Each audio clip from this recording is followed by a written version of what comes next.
Hi, my name is Toyosi. I am the CEO of Rare Skin Aesthetics. I am a licensed esthetician and I specialize in facials and waxing. Hello, my name is Steve Bien-Aime. I'm the CEO of People Like Software. We build custom software solutions, mainly websites for e-commerce companies. So yeah. Okay. Today we're gonna talk about our businesses and catch up, right? It's been a minute. Yeah, it's definitely been a minute. I think it's been about 3 to 4 years since we've seen each other. Didn't you say it was like 2018? I think so. So maybe it's been longer. Yeah. So yeah, or about the same time frame. Yeah, it's been a minute since we met in person, but it was like it's interesting like how we're meeting up again to shoot a podcast together when at some point I was your photographer. Mm-hmm. So it's interesting like how things kind of like where we are now. Yeah. Right. I think our lives have definitely changed. Yeah. For sure. Yeah. So you want to tell me what you've been up to since I moved to North Carolina? Yeah, sure. So right now, I think I mentioned earlier, I'm the owner of Rare Skin Aesthetics. Mm-hmm. So I pretty much provide services as far as facials. I do waxing. I do body treatments. I'm trying to tap into doing lashes as well. I also do make body care products like body butters and scrubs. So I do enjoy making that as well. So yeah. So for me, it's been about my company officially started in March 2020. Mm-hmm. So it's been 3 years. Mm-hmm. So like there's so much that's happened. Like the biggest part of me starting the business, like the biggest concern or like stress that I had was like finding clients. Mm-hmm. Right. And then that insecurity of like, am I going to really be able to pull this off? Yeah. Like how long have you been in business? Like, and did you like go through those feelings and like how did you get clients and mm-hmm. like how are you feeling now like so that some time has passed? Yeah, I can talk a little bit about that. So the funny thing is I kind of launched my business around the same, well, I wouldn't say launch, but I started planning for my business. My first business was Allure Radiance. I have a DBA, which is Rare Skin Aesthetics. So in March 2020, I got laid off from my job. I was mm-hmm. working as a hostess on the beach. They pretty much laid us off because all the restaurants and anything that was face-to-face, we pretty much had to close down. So at the time, I was doing Instacart and working at Publix. Mm-hmm. So I would use that money to like start saving up and to fund my business. So I just started playing with different recipes and I bought some books for some reason I feel like you started your business like before that. I didn't. But I'm horrible with like timelines and stuff. I didn't though. I didn't launch my business, I want to say until September 2020. But I started planning March 2020. September 2020. That means I was already like in North Carolina, but I feel like you were already like doing business stuff like way before then. I wasn't though. You sure you didn't have like a Shopify? No, like I didn't. A Shopify store or something? No, I actually didn't. I didn't start it until it wasn't Shopify. I had I was using Squarespace? GoDaddy at the time. Okay. Yeah, that's because it was cheaper than Shopify. But now I know I use Shopify as my platform now. Mm-hmm. In Squarespace for my business to provide services. It's mm-hmm. like a lot more easier and better. So yeah, I just started playing around with things, and then I would post on social media like Instagram, and I started getting sales. Like, yeah. So. But like. It sounds like you were just like confident and you knew like you were gonna get sales. Like I was nervous getting into business, like, but you weren't nervous at the beginning. Like you weren't mm-hmm. like even like going on social media and promoting my business. You see, I don't even do that now. Yeah, because like I see that. I feel like I just never feel like my business. If my business depended on me going to market it. Mm-hmm. Yeah, like it'd probably be dead. Like all my clients came from like me freelancing. Mm-hmm. I don't know if you know about Upwork. Yeah, but like I started I got clients off of there and then turned them into like business clients, but they were my personal clients at first. Like I tried email marketing. You know, at this point, if you just launch a website, right, you're probably not gonna just like, you're just not gonna like people clients are not gonna fall out the sky. But for me, it was like I was kind of nervous because like I've started businesses in the past, and you know how it is when you start a business and you tell people, they're just like, oh yeah, sure, everybody owns a business. That's so true. You're so right about that. So that's what I'm trying to understand. Like, where were you at, like mentally, when you, like, why did you decide to start a business?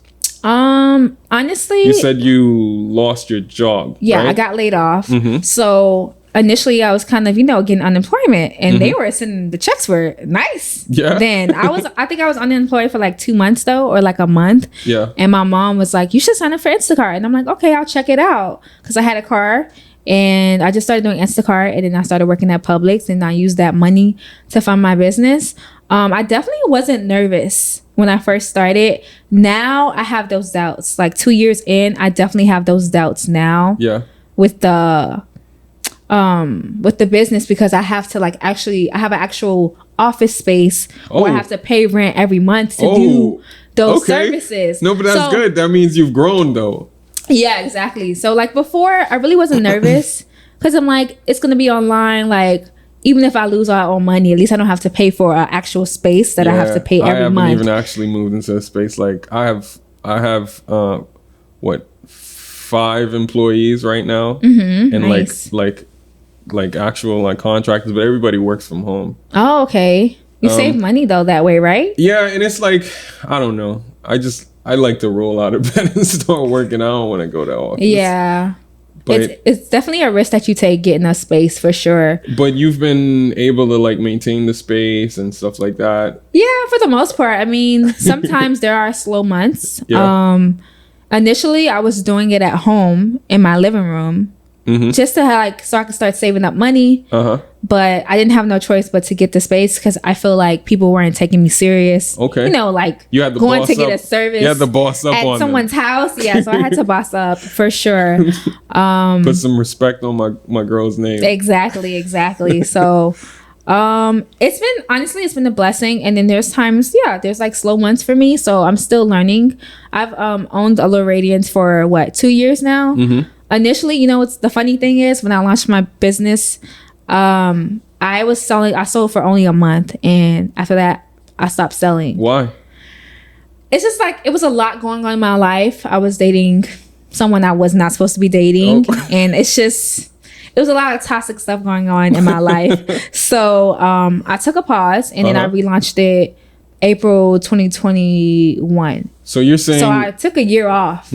I was selling for a month, and then I took a year off, and then I came back. So now it's like more consistent. So the first month, like you were already like making sales. Yeah. That's crazy. Yeah. I would say I made about, within that month, I made like $600. Wow. That's not a big number though. It's not a big number, but I was you're grateful way for better it. at me, way better than me at entrepreneurship, because I don't know about that. I low key have been starting businesses since I was like 13 in the Bahamas. Wow, really? Yeah, my first business was horrible. Really? Doing what? So when I was 13, right, I was going online. I went online and I found like this Chinese place. This Chinese manufacturer where you could buy like stuff like, how we have the Apple Watch now? Oh, okay. Like they already had smartwatches from back then to like when I was 13, that's 16 years ago. Yeah. Right? So they had already like smartwatches were already a thing back then, of course, right? Yeah. Now we have the Apple Watch and the Samsung Watch and stuff like that. But I guess like the technology wasn't that good yet. So I had ordered smartwatches, MP3 players, games and stuff like that. But I didn't. Wait. Okay, who was funding this? How did you get the money for this? I had a job. At 13? In the Bahamas? Yeah. That is so cool. Wow. So yeah, So funny thing is, I actually got my first job when I was 11. I know it sounds crazy, like being like from sounds America. Sounds like child labor. Sounds like child labor.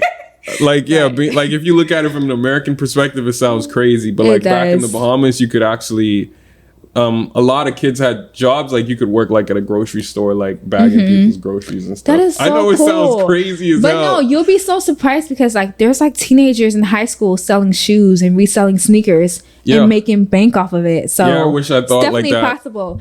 You know what's funny? Okay, so before I got my LLC, I was like 15 at the time. I had a sole proprietorship. I became, when was this? This is when I was like 14, 15 years old. So I kind of did have a business, but I did not make, I think I made like one sale at my job. Yeah. And, those like little flower headbands that they used to have on Pinterest that the women, like the little girls and teenagers used to wear. Yeah. I got inspired. I went to Michael's. I started making flower headbands. I only made like 1 or 2 sales. So the thing that happened with my company, my electronics company, the stuff that I purchased, I ended up selling it to people because it was like, especially like in the Bahamas, like it was new, right? Nobody saw a watch with like a screen on it and you could watch videos and stuff. Wow. But the thing I didn't check for was quality. So these things, like they would work and like a week later they would break. Die. Ooh. So everybody that bought something from me, I ended up having to give them the money back. Oh, and because I ordered the stuff from China, I lost all my money. Oh, that sucks. It was crazy, but wow. So yeah, that's how my first business went. So you sold only 1, like 1 or 2 headbands, and then literally. What happened? Like you just got discouraged? I just stopped. I was like, yeah, because like back then I feel like now we have so many resources when it comes to TikTok and Instagram, like how to market your business. Yeah. And a lot of people, like you see how you mentioned email marketing, a lot of people take that for granted. Yeah. Like if TikTok or Instagram were to be wiped out, how would you get your clients? Like how would you build your clientele? It have to be in person or through word of mouth or through creating an email or SMS list to keep up with your clients or your customers. Yeah, see that's the thing. Even with social media, I don't use any of that. Yeah. Just because I'm so... And you're doing, I'm not gonna lie, you're doing an amazing job. You're doing a great job. I wish I knew how to I wish I understood SEO and the email marketing list and, just building a connection in person. So again, a lot of my clients came from Upwork. But, the reason I had to go to email lists and stuff is because my business is a little bit different. It's like I offer services to other businesses. Oh, okay. Right. So those people are a little bit harder to reach. Like they're not on social media, looking to hire someone that's offering the services or a company that's offering the services we're offering. So you kind of have to find their work email, trying to reach out to them a couple of times, and then try to get them to respond and then set up a call with them, which is kind of different from the D2C market, right? Yeah. For the people that don't know, D2C is direct to consumer, where you have a product that you can sell to an individual. Stuff like that is easier to sell on Instagram versus if you're going to try to reach out to a corporation or even a mid-sized business. They generally don't do business over social media. So for me, the reason I wanted to do this podcast and stuff like that is not necessarily to be able to sell directly or market the company directly on social media, but to build a personal brand, and then 2, just make people more aware of the business. So then when I reach out to them, when they see an email from me, they're like, oh, that's Steve. He's the CEO of that company. I should probably respond to this email versus I don't really think, right? We're not doing business with a Walmart level company, but potentially in the future, right? Yeah, of course. I don't imagine the CEO of Walmart DMing me on Instagram. Yeah. Right? But it can happen though. Yeah. Sometimes it's all about who you know and the connections that you make. You just never know who you'll run into. Yeah. But for sure, you could, it could happen, but generally if you're working with corporate, larger companies, social media, wise, maybe Twitter. Twitter or LinkedIn. You might get a response there versus on Instagram because they have someone probably managing that account. Exactly. So that is very true. So right now I'm kind of like, this is more for like brand awareness versus being able to like sell services. Versus with you, I think you probably get people that DM you and try to buy products from you. Or people that go from your Instagram to your website? Yeah, I mean, for me, as far as like Allure Radiance, Instagram has helped out a lot, mainly through using hashtags and just sometimes I would just have to like follow random people and strangers and like spam them up. And then they'll see like my page and be like, oh, this looks nice. I want to buy something from here. I've had people like buy. That's crazy. I've had customers buy from like Arizona, Kentucky, Massachusetts, like different states. So like that's honestly like truly a blessing. But most of it has been through like word of mouth. I'm trying to get better at like how I can like, let's say if someone searches something up in Google like body butters, I'm trying to like get to that point where like I show up on the first page or the second page. So honestly, you gotta you to do that, right? You have to constantly be putting out content in order for you to show up in search engines, right? If you can get your content to go viral, right? Obviously, then you get to the top. Other than that, you gotta run ads. That's true. You're right about that. But you know, like running ads costs money. Costs a lot of money. And then for my other business, as far as the esthetician services, I've been getting mainly people through TikTok and Instagram hashtags and locations, like geolocations. Because I have tried Groupon, but the people on there, they don't come back. They just want that deal, and they out the door. So you got a lot of people coming in from Groupon, and then just like they take advantage of the deal and never come back. Not a few people have come through Groupon, but like there's only one lady that comes constantly, like consistently. But I've been mainly getting people through like, because honestly, I don't really like Groupon because they take half of whatever. And they already gave the customer a discount. Exactly. Yeah. So I like shut down Groupon completely. Like I'm just gonna focus mainly on TikTok and Instagram, and I always get so excited when the clients come in and like, I find you through TikTok or I find you through Instagram. And then like this one girl, she's like bringing her whole family now, so I'm like truly grateful for that. So like how often are you posting on TikTok? I don't post enough. I post mainly on Instagram, but I'm seeing now that my engagement is better on TikTok. Yeah. Like you can just put like, I wouldn't say random hashtags, but I feel like there's a lot of shadow banning with Instagram. It's really hard. You feel like to you got get shadow likes banned? And to get noticed on there. But with TikTok, it's like they're showing your content to anybody most of the time. Like a child may see it. So not because I mean, yeah, like I just feel like I'm like people are 3-year-olds need a 3-year-old, yes, a facial. I'm saying like it might pop up on their For You page. But low-key, nobody's like adding those child filters and stuff.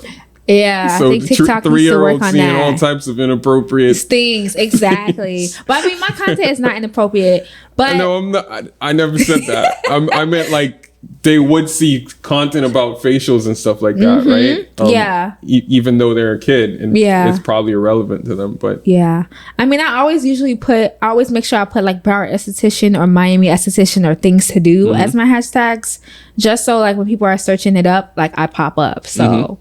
I don't post enough like I should. I feel like if I posted more, I would get more clients. Okay. And my boyfriend tells me this all the time. He's like, you need to post every single day. But like there will be times where I'll post like 3 days back to back consistently, and then I'll go like ghost for like a week and then come back like, hey you guys. So yeah, I need to work on my consistency, because like even like the clients that came in yesterday, they were like debating between me and this other esthetician, but because I was posting more recently compared to the other esthetician, they chose me. So consistency is definitely key with social media.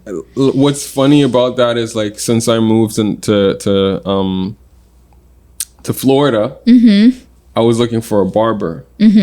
Like my barber in North Carolina, the only reason I worked with him is because he had a good social media presence. See, because you know how it is with men, like we're very like picky when it comes to like working with barbers and exactly and the lineups and all that. Yeah, of course. We don't want to get jacked up. Yeah, going to the wrong person, and then you're just stuck with like a haircut you don't like for however long it takes to grow. But But yeah, so I found myself like discrediting barbers. Like if I go on your social media and like all I see are like posts about you personally and like one shot of your service, you're trying to be a celebrity. Like, I'm which one are you going to be, a service provider or a celebrity or influencer? Which one is it? So the other day I was like, somebody referred me to a barber, but like the guy was like posting about like rap and stuff, and I'm like, are you want to be a rapper or you want to be a barber? Because right now I'm like, and that's confusing. And I think that's like the main thing when it comes to growing on social media. You can't confuse your audience. Yeah, you have to like honestly stick to a niche, and then once you master that, maybe you confuse your audience like I do. That's why I'm like, that's why I kind of like. Because like with my personal Instagram, I kind of want to be known for like fashion content. So I mainly post fashion content. Maybe I'll post like me going out to dinner or out to eat with my friends, but you're going to confuse your audience if you're trying to be a rapper and then you're a barber. Like even the algorithm going to be like, what are you doing? Like, what do we show you just people? Drop some bars while you're cutting people's hair. Entertain them.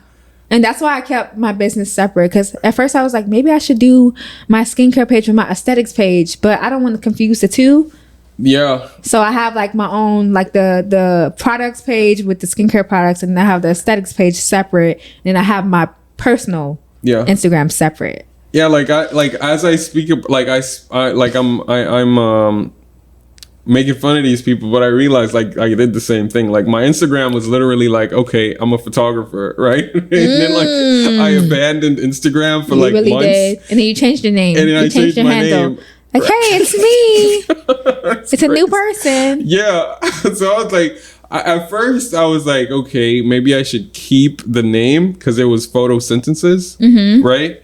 And I was known as a photographer, and then I was like, okay, maybe I should just create a new page. But I'm like, okay, if I do that, then I'm going to have to start from the beginning.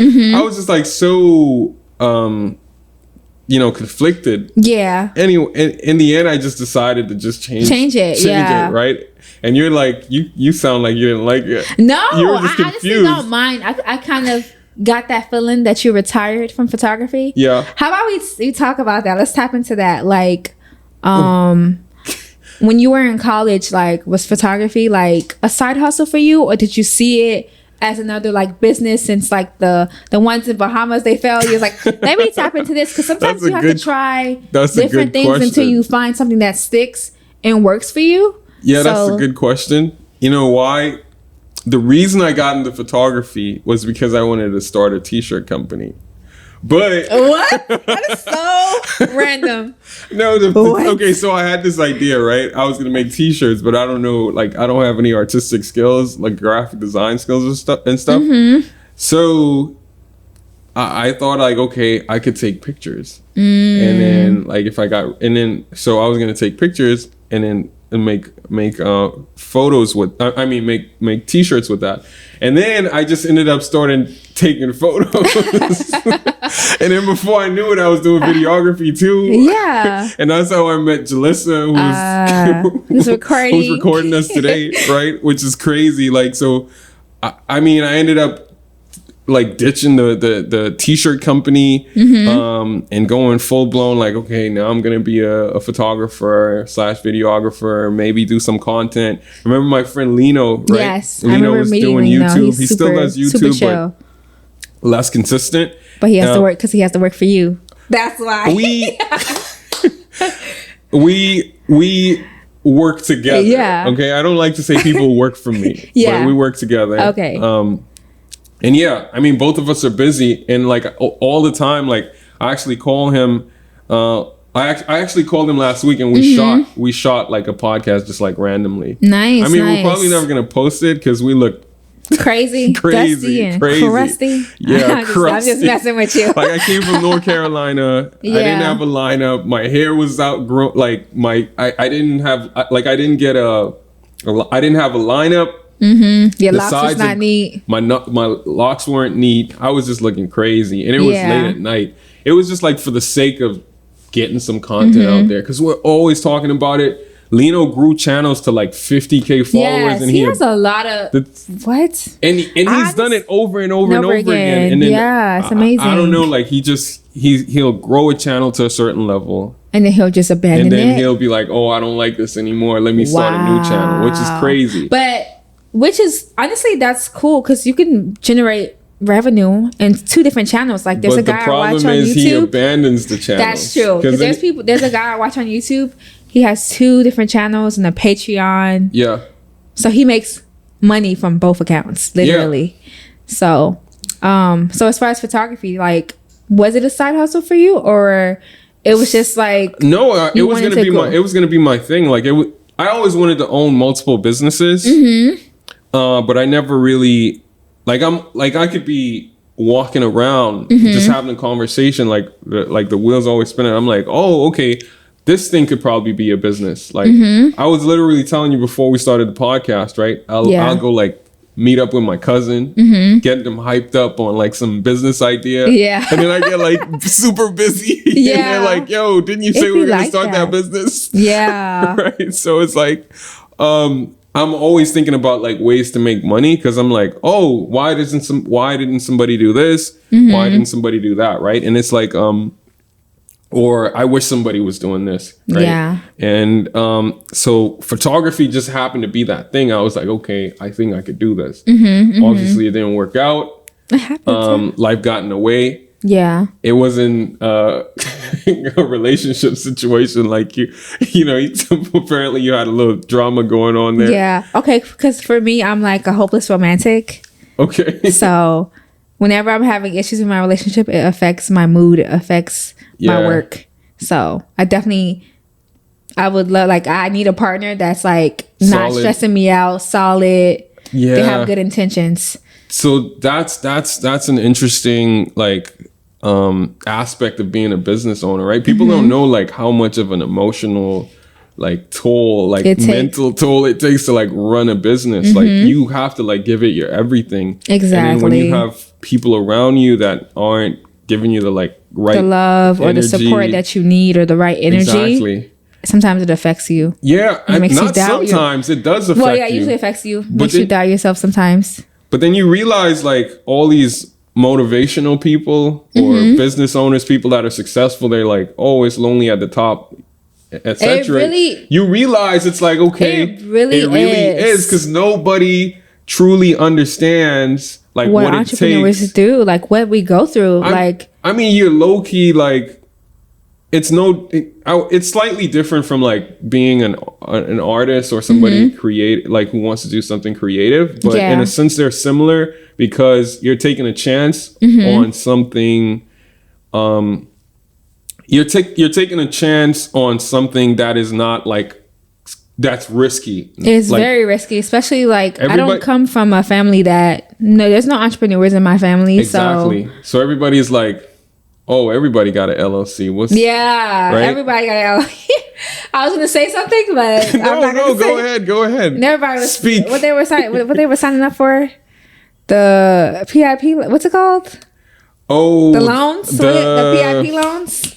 People getting locked up. Is that what it's called? Not the PIP. PPP. Oh, PPP. Oh my gosh. We got the. Don't put that in the video.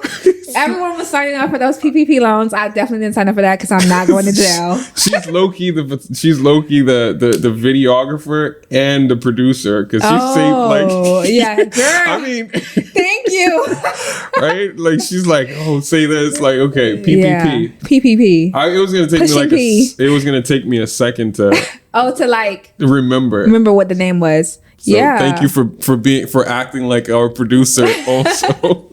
No, what I wanted to say was like when it comes to being an entrepreneur, like people just don't understand like the struggles and the things that we go through. And I've noticed like it'd be strangers that are my biggest supporters, but not like people I personally know. Exactly. It's so crazy. Exactly. But it's like in the back of your mind, you have to think like you're doing this for you, not for others, not for the validation of others. You want a better life for yourself at the end of the day. Exactly. So that's what I was saying to you, like, and like, right, like, I struggle with the same thing, right? When I feel like my family's not being supportive or my girlfriend's not being supportive, like it takes a toll on me. But then at the same time, it's like, look, like, okay, so what?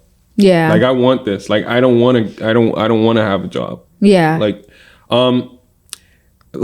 It's not that I don't want to have a job, because I mean people work for me, right? So I have to respect people that have jobs. Yes. Like I hate the people that go online that like that talk crap about a 9 to 5, like, right? You working a 9 to 5? It's like, bro, somebody has to work a 9 to 5. That's like true. the people on You're your team work 9 to 5. Even if you're a CEO, it's still a job. You're not exactly. Like, but you're putting in more hours. Exactly, and people make it seem like when you're the CEO, you just sit back and bark orders. No, you're the hardest working employee. Social media makes it seem like you're the hardest working employee. That is so true, but that's what social media make it seem like.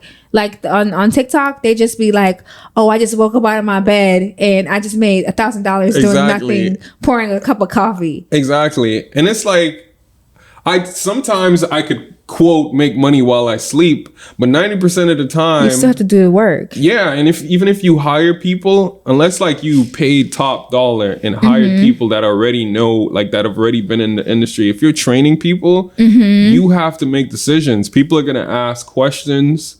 Like, you know, if you hire somebody today, they might, especially in my field, it could take 6 months to a year for that person to be like truly independent, and then still as the business owner, they're going to still have to come back to you and be like, hey, the client said XYZ is going to cost us X amount of money. What do you want to do? Right? You're not going to be chilling in Mexico sipping, you know, margaritas. A margarita or a lemon drop. And like just money's just coming in. Like, that's true. It takes a really, like people don't realize how long it takes. Yeah. That's the thing, right?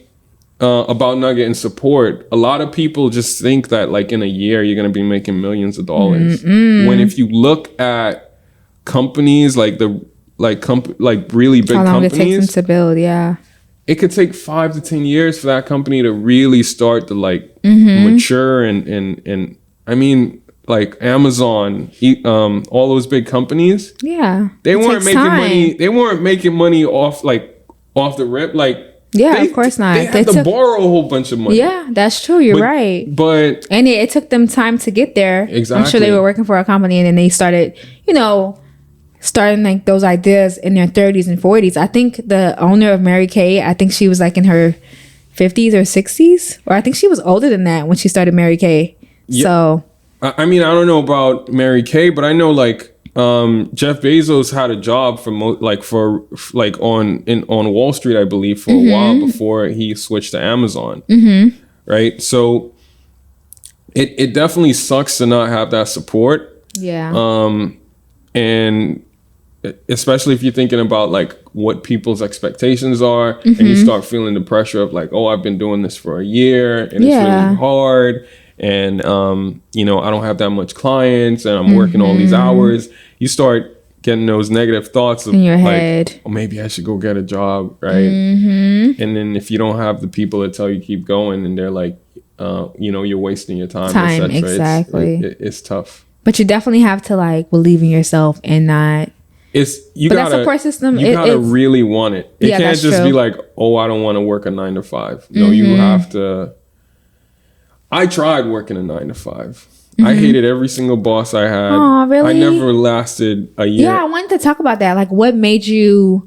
Because you were working for someone before, starting your tech business. Like, what inspired you to start your business? Was it the workplace? Was it something that you always envisioned?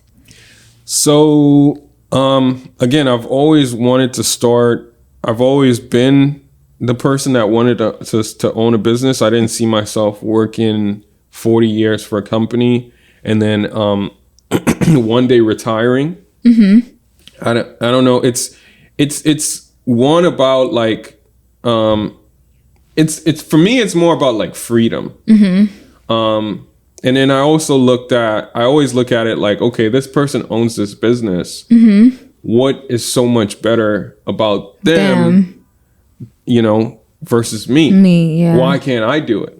Right. And I knew like having a job just doesn't allow you to have that freedom. Yeah. Right. Obviously, in the beginning, you have less freedom than the average person because you're in the building stage. But in the long run, if you build your business to a decent size, 10 years down the road, you could really just travel the world. That is so while somebody true. else runs your company, and you can, and then you're making a certain amount of money if you can scale your business to a certain level, that true. you can make an impact on other people, you can inspire people, etc. I just felt like, I mean, I don't know, just like taking the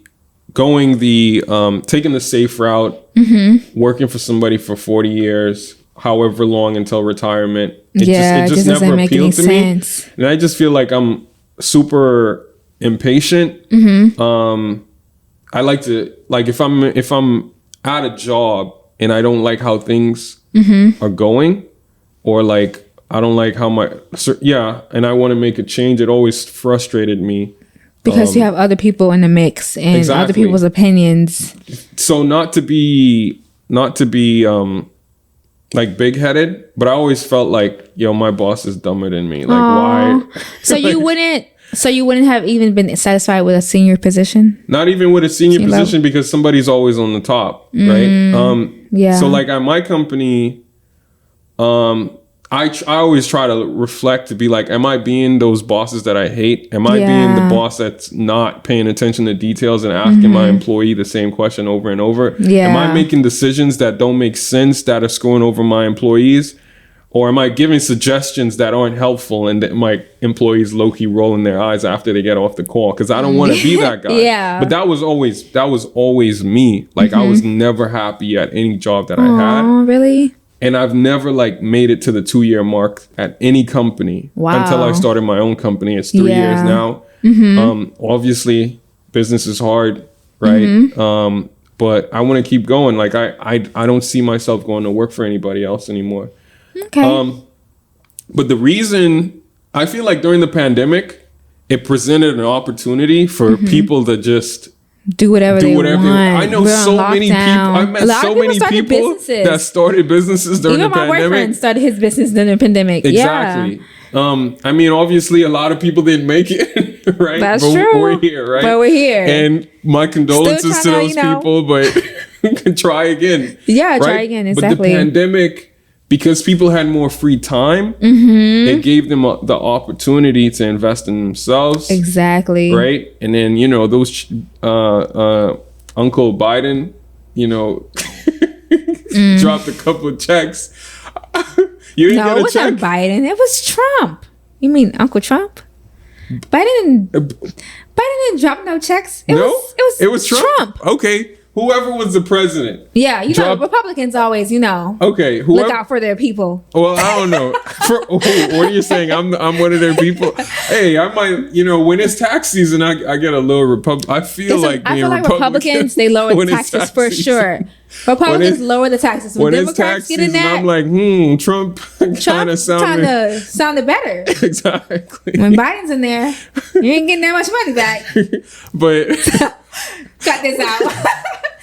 Politics is crazy. Talking about politics is crazy. No, that's the clip that's gonna go viral. We're gonna keep that in. But no, it was definitely no. Uncle Biden did not give us a stimulus check. Okay. And that kind of, I feel like that holds people back, being handicapped, depending on money to come to them. For sure. But we definitely need it though. Yeah, you're an entrepreneur. You could definitely use that 1,200. I definitely use that 1,200 towards my business. I feel like anybody who's trying to be an entrepreneur, the minute they get some extra money, they're putting that into their business. Exactly. So obviously, I feel like if you want to be an entrepreneur, you figure out a way. You figure out a way one way or another. Yeah. But I would say during the pandemic, I didn't apply for a PPP loan, but I did get a check. I took that money. That went straight into my business. The fact that I was able to work remotely, I didn't have to commute, etc. That gave me time to invest more time into my business, right? That's amazing. So right around the time they started letting people work from home, I think maybe 2 or 3 months after, that's when I started my business. That's good. Yeah, I mean, that's kind of like how it happened. Like, honestly, this last job, that I had, I thought I might that might have been the job that I hit the 2-year mark at. But you know what happened? Like my business started getting so crazy that I couldn't run the business and work do my there. And then I felt like I was cheating on my job. Aw, yeah. And I got like, my boss was so nice. This is like the first boss I actually liked. Yeah. Like my company, like the company I worked for was so chill. Like, but at some point I started feeling bad because it was like, dang, like you were putting more time like I'm into putting your more business. time into my business. I'm staying up late. I'm tired. I'm getting on calls. I have no idea what they're talking about. Yeah. Exactly. So I'm like, okay. So at some point it just like, I literally like quit my job on the spot. Like, cause it was you did like, what was best. I felt like I was working on a project and the project wasn't moving forward, and I kept on delaying my quitting because I wanted to finish the project.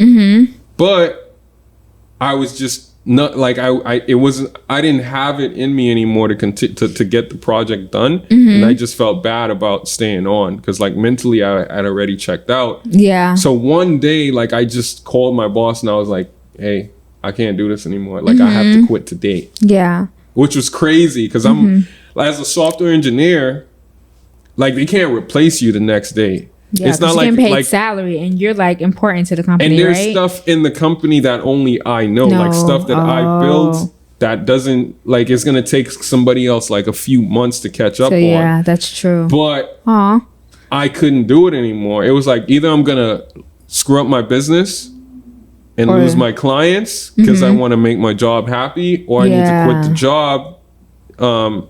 Maybe I leave them in a not so great position, but at least I have the peace of mind that they can start the process of looking for somebody. Okay. So that's how it happened. But yeah, ultimately, what's funny is it was the first job I had in my field. And my plan was always to work at least 10 years in my field before I started a business. Really? And I ended up starting a business, a year and a half in. Yeah, okay. To being in my industry. I learned a whole lot from that business in a very short amount of time. Yeah.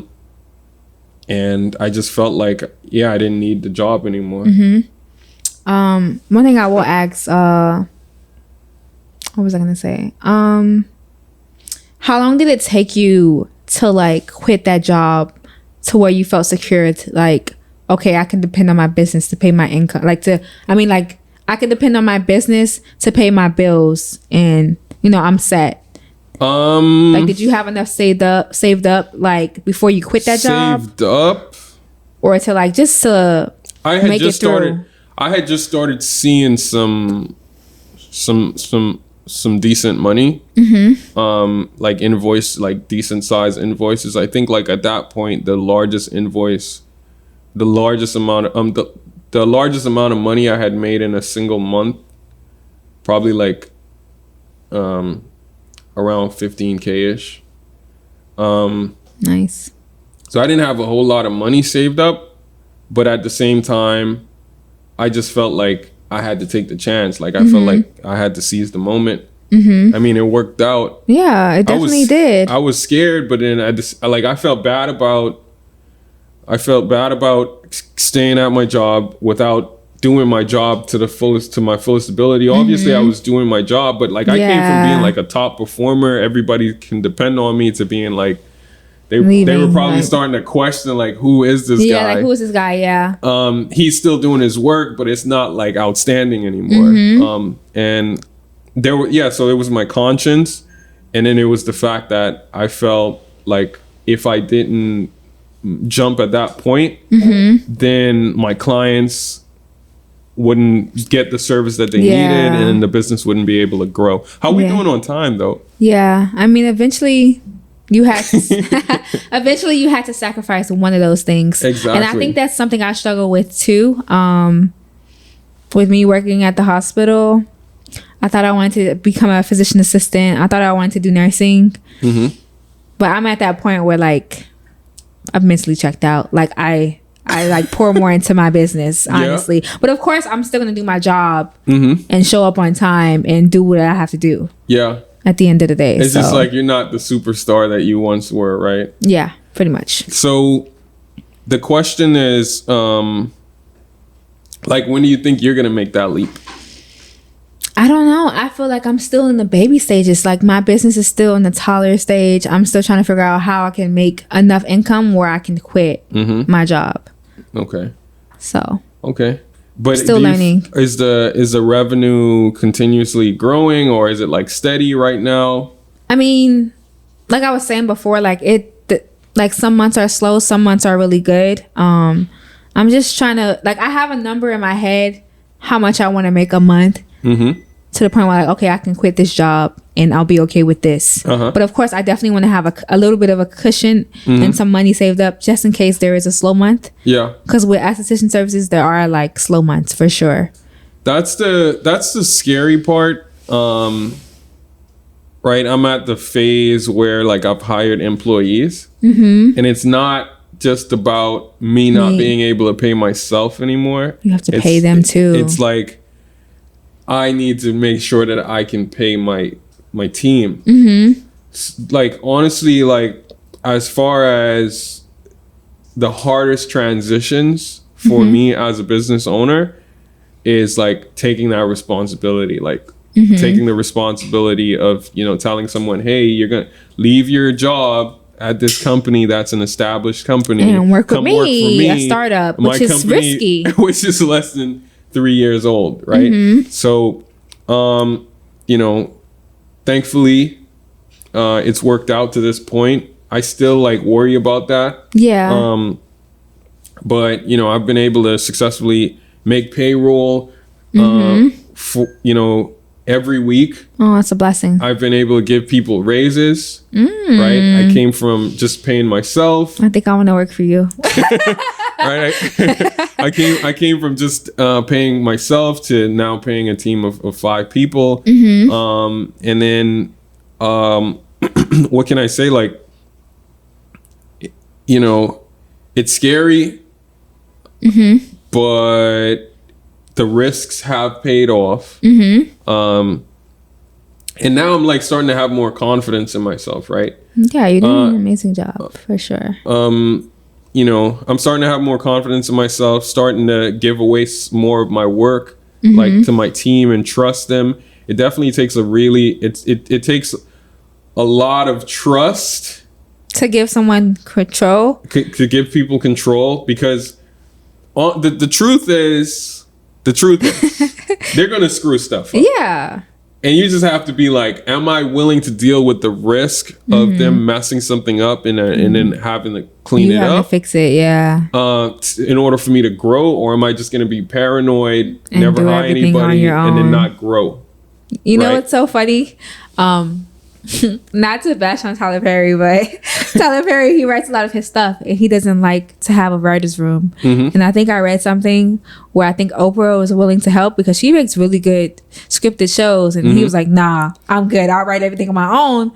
But it's like, he has good stuff, but it could be better if he had a writer's room for sure. Well, I think it's if he had a team of people. I think it's like, it depends, because like, you know, someone like J. Cole will have like, they'll write an entire album by themselves, and then really, like, yeah, I mean, and he'll even produce the album on his own, right? Like, so, but then like, it creates a certain level of consistency, right? Yeah, it's just like how Apple only has certain products, but because they come from because the hardware and the software and everything literally comes from Apple, and it's only just manufactured by somebody else, you know the quality you're gonna get. All the apps and stuff work with the software. Like, you know, like there's a million different Samsung phones, right? Yeah, but they all have different features. Different levels of quality, etc. Right? Versus, you know, like if you say I'm gonna buy an Apple product, you know, like, okay, it's gonna meet the mark because it all came from under the same roof. Exactly. Right. And you had some people, you know, Steve Jobs is a controversial figure, right? But at the end of the day, he created a great, like, under his leadership, a great company was created. And that idea of keeping everything in-house and having as much control over things is kind of like central to that. Yeah, that's true. But I mean, I think their screens come from Samsung, right? That right? is very true. So I spoke to somebody the other day. They was like, yeah, we made y'all screens, right? And the cameras too, I think. I feel like Samsung, they are like a little bit more advanced than Apple. But the other day, I think I was at the vending machine and I paid with Apple Pay. And the guy was like, wow, you can use your phone to pay. I'm like, yeah. If you have an Android, I think you can use Google Pay. Yeah. He was like, I didn't know that. I'm like, yeah. So... Yeah, I mean, but it is, it's like some things I feel like I would never, it's just like your company's brand and culture has to be defined by you until you find somebody that could carry that mantle. Yeah, that's true. Right? So it's like different degrees of delegation. I don't feel like, I definitely feel like there's certain things that you should be like, nah, this has to be this way. Yeah. This is the core of my business. And if we change this, then it wouldn't be my business anymore. That's true. And you just have to like kind of figure out which pieces of the business those are.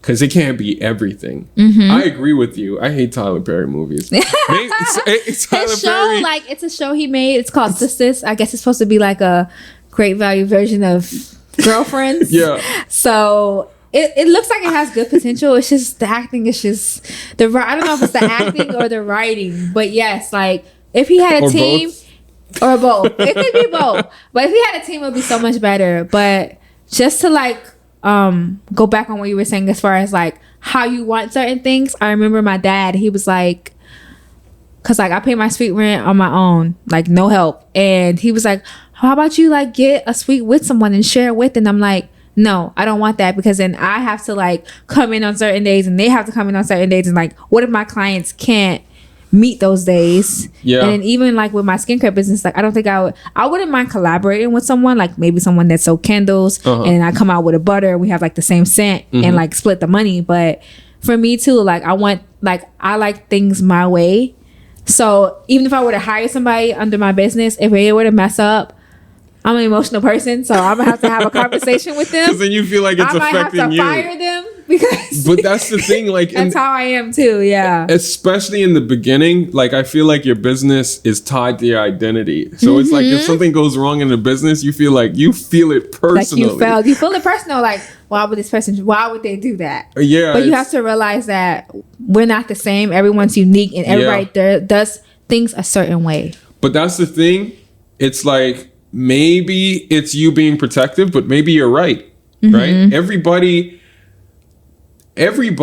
is like I hope this doesn't come off the wrong way, but some people, they should just remain employees, right? Yeah, you're right. Not everybody's meant to be an entrepreneur. Yes, because they don't think about brand, right? They just think, I want to do my job and I want to get paid, right? Yes. And the mistake you can make is thinking that somebody can do, they're good at their job and that makes them a good entrepreneur, a good partner. And that's not necessarily the same thing. Someone could be really good at their job and really be good at an employee. And again, nothing against employees. But just because you're a good employee doesn't mean you're a good entrepreneur. I mean, entrepreneurship requires being able to take risks, being able to imagine things, being accountable for things from the bottom to the top, right? And the employee mentality a lot of times is kind of like, this is my job. If it's not my job, keep it away from me, right? And you don't want somebody as a partner like that, because an entrepreneur has to own. You have to like tap into different things. That is true. Because anything that is necessary to survive, to take it to the next level, I'm doing that. And you need somebody as a partner that's willing to do that. And that has the same vision as you too, because you could work with someone and they might not have the same vision as you. Exactly. So that's definitely important. But yeah, definitely at my job, like I'm only doing what my job description says. But I don't mind helping out if they need help, because at the end of the description they put performs other duties as assigned. That means they might have you at the desk one day or being supervisor one day. Yeah. So I get where you're coming from with that for sure. That's interesting though, because like as a startup, like you might need those early employees to do things that aren't in their job title. Yeah, and then that's it's true. Like, oh, I don't want to take advantage of this person, but at the same time, we're a small company, so it's like, yo, I low key need you that's to true, do this. yeah. Like, and I don't want to be that guy that's like, oh yeah, we're family, and like bamboozle people, right? Exactly. Yeah. So I never use words like that, but I'm always like, well, we're a startup. That's a red flag. Huh? That's a red flag. You're like, we're a family. Yeah, I don't want to, sell people a dream. I'm just like, look, we're a startup. Your job description, unfortunately, I can't make it fixed, right? Yeah. And I'm gonna try to keep you in the realm of what you were hired. But you might have to do other things. But, in order for us to grow, in order for us to make it to the next level, maybe you might have to deal with some stuff that you didn't. And you just have to accept that as being, as working for a startup. Yeah, but that's true. The benefit of working for a smaller company is you get exposed to everything and you get to learn a lot. And that's how I was able to start my business, because I worked for a mid-sized company.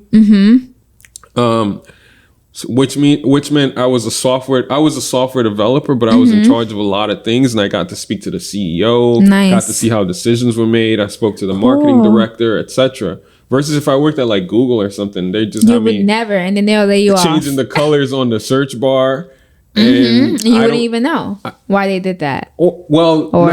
Well, not that. I mean, I would only get to talk to like my team. Oh, okay. I mean, the CEO's not going to go talk to a random engineer. That's true, yeah. Because it's a big company with tens of thousands of people. Versus if you work for a small company and you have like the goal to start a company in the future. Yeah, that's true. You get to talk to the CEO. You get to see how that person thinks. And if they like, you could even like ask them questions. Yeah. And transfer that directly into your business.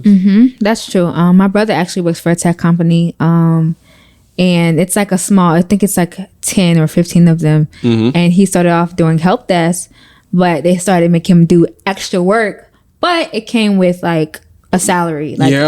It came with like a bigger raise and more money, even though it's more responsibilities. He's getting paid a lot more. That's the thing though. If you're at a small company, at a big company, there's so many levels you gotta go through to get there, and you might be competing with other people. Exactly. And then they see you get promoted, and they just start giving you that weird side eye, like, I should get that job. I should get that promotion. Versus if you work for me and I see you doing your thing, I'm like, hey, I'm stressed out. Can you do this? And then you can use that as leverage to be like, hey, last time you had me run the meeting, I want a bigger title. Well, I mean, we're a small company. That title hasn't been filled. You've been doing the job. I can give you that title. I can't pay you as much as the other guy. But even from that perspective, right? Like it really hurts if I invest into somebody and then they leave me 6 months later, because it takes a lot of time. Like everybody on my team, you have a small team. I personally train them to do their job. So if they take that training and then ditch me like 6 months later and go because they got more money somewhere else, like that really hurts my company, because that means I got to find another person. And boy, I hate hiring. But that's another conversation we have. So yeah, what I was going to say is, I always tell people, look, I'm okay with you using this company as your launch pad. Take everything you learn, just pay it back to me before you leave, right? Help us get to the next level. Yes. But I'm not going to try to hold you here And like, if you want to go start a business or if you want to go work for a bigger company, I did the same thing. I learned from somebody. I used those skills to go make more money. Yeah. And ultimately, everybody got to feed their kids. They got to pay the bills, etc. And I'm not going to tell you to stay here with me and help me. That's true. Reach the promised land. You know, and build the company off your back. Yeah. I just want it to be like an even exchange. Yeah. I mean, for me, I feel like if I did work for a tech company, I would prefer to work for someone small versus someone big, because isn't it a risk that you might get laid off? Like with all these layoffs that have been happening. Anybody can lay you off, that's especially true, though. a You're small right, company. That's true. Because true. small companies don't have any backing. And they don't have like any severance pay sometimes, right? Yeah. That's true. Thankfully, I haven't had to let go of anybody I didn't want to let go of. Hope those people don't watch this video. Yeah. So go ahead. All right. Thank you guys so much for watching. Again, my name is Toyosi Afolabi. You can find me on my social media platforms at Rare Skin Aesthetics and Allure Radiance CO. And my name is Steve Bien-Aime, CEO of People Like Software. You can find me on Instagram at People Like Software. I don't know any of our social media right now, but my personal social media is Mr. Bien-Aime on Instagram. I'm also on LinkedIn. And yeah, thank you for tuning in. This video is likely going to be on YouTube, so like, subscribe, share. And not just on YouTube, on Instagram or anywhere else you're seeing us. Like, subscribe, share. Let us know if you want to see future episodes with me and Toyosi. And yeah, just if you need any of our services, we would be happy to have you as a customer. Thank you.